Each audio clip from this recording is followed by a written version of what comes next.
in the dying gold of a winter sunset, when the wind dragged icy claws across the empty plains, the cowboy named Eli Marston rode slow and steady toward his cabin perched at the edge of the Colorado frontier, unaware that fate itself was about to step into his life wrapped in frost, silence, and a kind of exhaustion that no human should ever be forced to bear. And as the sky turned the color of bruised purple clouds rolling like restless giants, Eli felt the land speaking to him the way only a man who has lived long with loneliness and long nights can hear, soft, warning, and strangely full of expectation. And when he reached the porch of his cabin,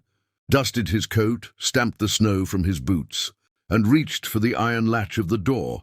his horse gave a sharp, unsettled snort, drawing Eli's attention toward the edge of the small clearing where the fading light revealed something, or rather, someone, half buried in the whiteness of drifting snow, a shape curled inward, as if trying to protect a flame that was nearly out. And with a sudden jolt of instinct honed by years on the trail, Eli grabbed his lantern, stepped down into the biting cold, and approached the figure, discovering a young Apache woman barely conscious, her long black hair frozen at the ends, her breath shallow, her hands empty except for a broken scrap of leather that looked like it once belonged to a medicine pouch. And though every prejudice of the land, every story of conflict, and every harsh memory whispered that cowboys and Apaches lived on opposite sides of history, Eli felt something else, something human, something older than the grudges, of men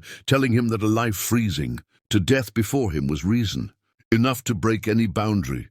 And so, without a second thought, he slipped his arms under her, lifting her weightless and trembling form, bringing her inside his warm cabin where the crackling fire began, its slow battle against the cold, clutching her bones.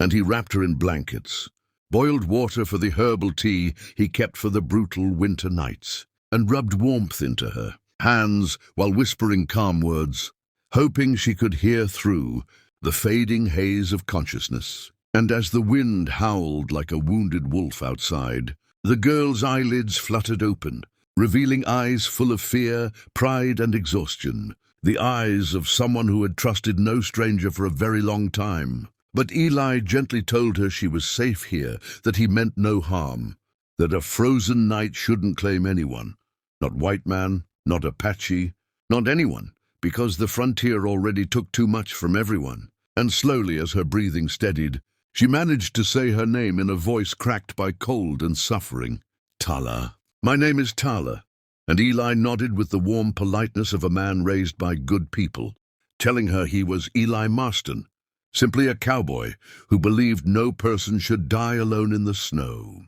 And she whispered that she had escaped a storm, that she had been separated from the small family group traveling north, that she had walked for miles carrying nothing, with no food, no shelter, no certainty, only hope, faint and flickering like a candle in a windstorm. But Eli assured her that tonight hope had a home, and as she drank the warm tea and the fire thawed the fear in her eyes, she looked around the cabin with a mix of wonder and disbelief, realizing that kindness this unexpected could still exist in a world filled with misunderstandings and old wounds. And outside the storm thickened, trapping them both inside a cocoon of flickering firelight and shadows, dancing on wooden walls, creating a moment that felt carved out of time itself, where two souls from two worlds shared the simple miracle of warmth and safety. And in that long, quiet night, Eli cooked a simple stew, offered her a place near the fire,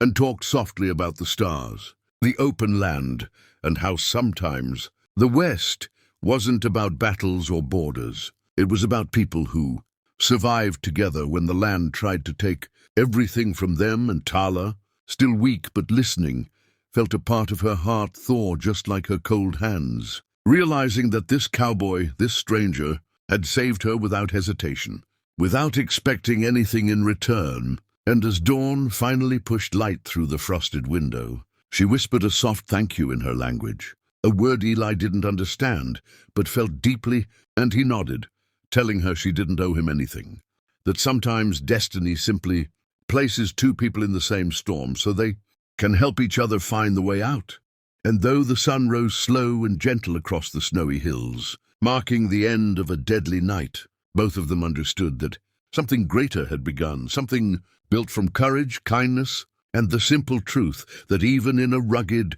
divided frontier, humanity could still shine brighter than any hardship. And as the camera of the story would slowly pull away, showing the cabin surrounded by snow but glowing with life inside, Eli's voice would echo softly in the hearts of viewers, reminding them that when you help someone who has nothing, you often discover something priceless inside yourself. And if this tale warmed your heart, then don't forget to subscribe for more powerful and inspiring Western stories that keep the spirit of courage and compassion alive, right here, where legends are born and kindness still rides proudly across the wild frontier.